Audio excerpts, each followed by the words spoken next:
Hello, this is Michael Manna, and I'd like to welcome you to episode 3 in this series of lectures on elder law and estate planning.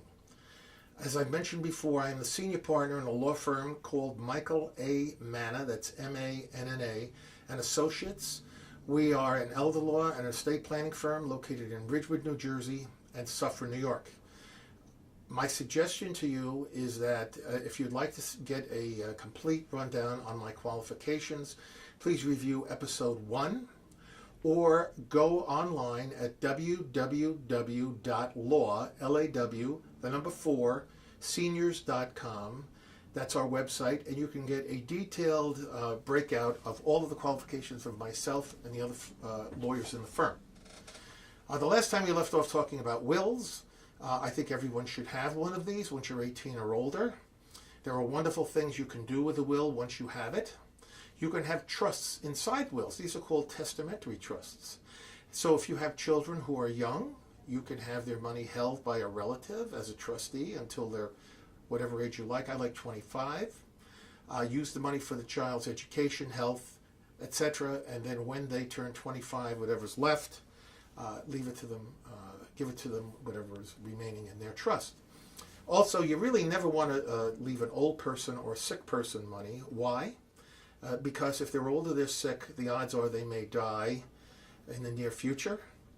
And all you've done is make them wealthier. And one thing I do want to tell you is New Jersey is the #1 most expensive state in the country to die. Okay, it's probably the most expensive to live, but it's also the most expensive to die. So what you don't want to do is leave an old person or a sick person money, because you may increase their death taxes when they die. In addition, if they're old or sick, they may wind up in a nursing home. Right now, nursing homes are running about $12,000 a month for the average nursing home, and the better ones are $15,000 to $18,000 a month, so you can go broke very, very quickly paying for your nursing home.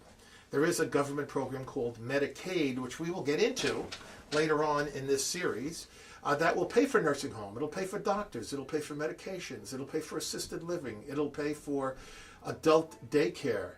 It'll pay for medications. It'll pay for the rest of your life. But in order to be eligible for Medicaid, you have to be poor. How poor do you have to be? In New Jersey, you can have assets of no more than $4,000, and in some circumstances, $2,000. In New York, it's $13,000. Either way, you have to be pretty damn poor before you qualify for Medicaid. Now, once you leave someone money in in your will, all you've done is make them wealthier, so if they wind up going to a nursing home, not only do they have to spend all of their own money, but also their inheritance before they qualify for Medicaid. So instead, I like using something called a supplemental benefits trust. It's called a supplemental benefits trust. It's a trust that is inside your will. It is not a living trust. It's what's called a testamentary trust. And the reason why it's called a testamentary trust is because it doesn't start working until you're dead and your last will and testament is admitted into probate. But the beauty of this trust is that the funds in this trust are not considered the elderly person's money and does not knock them off Medicaid. I lost my mother in July of 2013. She was 98 years old. And in my will, I left a sum of money in a supplemental benefits trust if I should die before my mother to take care of her. My mother was on Medicaid, so it wouldn't knock her off Medicaid. She wouldn't have to spend that money, but it could be there and used to augment what she gets from Medicaid. And that's what I suggest everyone have in their wills. The next thing I want to talk about is document number 2, a durable general power of attorney. Durable general power of attorney. I will be discussing that in the next episode, episode 4. So I want to encourage you to hang in there, and let's go to the next episode.